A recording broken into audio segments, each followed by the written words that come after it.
अछंती मु आशा करुच्ची आपण मैंने बहुत भलरे थे। चलतु आज रेसिपी सुजी और गाजर हलवा आज रेसिपीटी आरंभ करवा। भिडटी को शेष पर्यंत देखूँ मो सहित जोड़ी है।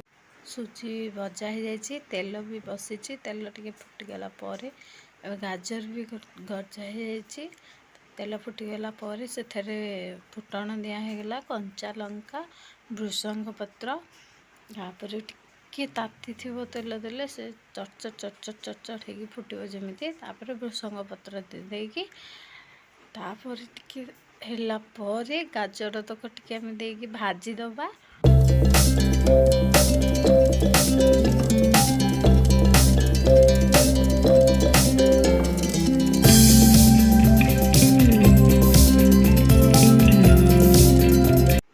गाजरटा भाजी ही आसलानी एबे आम सुजी मापिकी पानी दे दबा।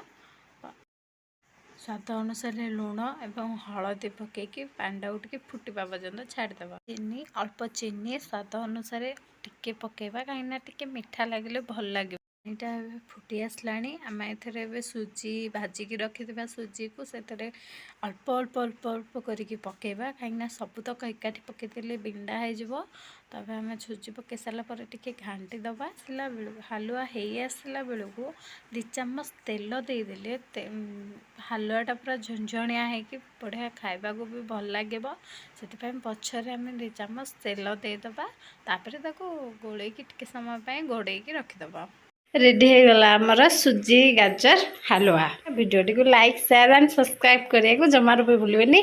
घरे तैयारी करके मते खाआंतु आ समस्त को खाआंतु।